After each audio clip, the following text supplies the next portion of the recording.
यहाँ बैठे हुए मेरे बहनों, भाइयों, भांजे भांजियों, दोनों हाथ जोड़ के सिर झुका के प्रणाम मारो। हम एमपी के मामा है तो जम्मू के भी मामा है, मामा तो मामा होता है। सबसे पहले मैं आज प्रणाम करता हूं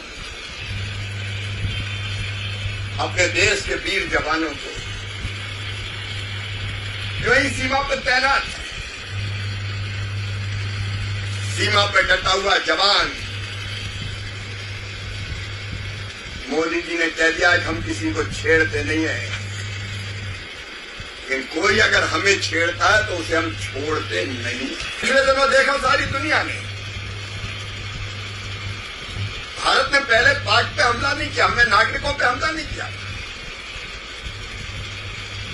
हमने सेना पर भी अटैक नहीं किया। लेकिन पहलगांव में हमारे जो निर्दोष बेटों को उनके बच्चों के सामने, पत्नी के सामने गोलियों से भून दिया गया था। घटना मानवता पर कलंक है और इसलिए जिनने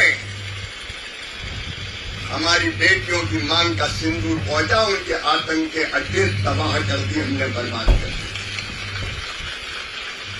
और ये जरूरी था, लेकिन फिर पाकिस्तान ने हिमाकत,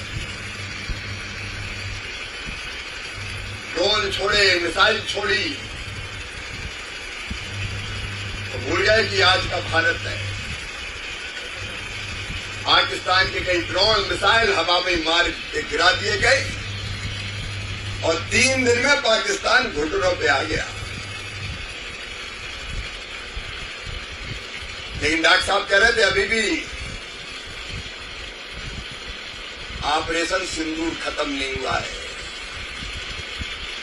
हमारे पीएम ने कहा कि वो अगर गोली चलाएंगे तो हमारा गोला चलेगा। लेकिन मैं यहाँ के किसानों को प्रणाम करना चाहता हूं, या गांव में रहने वाले भाई बहनों और बेटा बेटियों को प्रणाम करना चाहता हूं। सारा देश चैन से सोता है, तब हम इन गांवों में रहते हैं जहां युद्ध और तनाव की स्थिति में गोले बरसते हैं। अभी बीसी कह रहे थे अंधड़ आगे आ रही है, गोलों से नहीं घबराते तो अंधड़ बंधड़ लगता कहां है। कितने साहस के साथ आप मुकाबला करते हैं। एक तरफ जवान सीमाओं की रक्षा कर रहे, तो उनके पीछे दीवार बन के खड़े यहाँ के किसान, यहाँ के गांव के भाई बहनों। मैं बारंबार आपको प्रणाम करता हूं, मैं बारंबार आपको प्रणाम करता हूं। अभी मैंने आपकी तकलीफें भी सुनी। हम लोगों ने तय किया, डॉक्टर साहब यहाँ बैठे, कृषि मंत्री जम्मू कश्मीर भी बैठे, सांसद जी भी, विधायक जी भी। मैंने स्पेशली कहा था कि जो परेशान है सीमा पे, जो दिन रात गोलियों के बीच में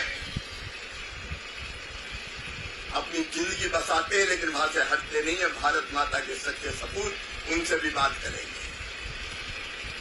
मेरे प्रिय बहनों और भाइयों, आपने कुछ समस्याएं बताई है।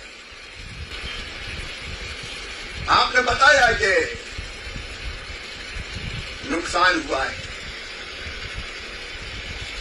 मैं आपको विश्वास दिलाता हूं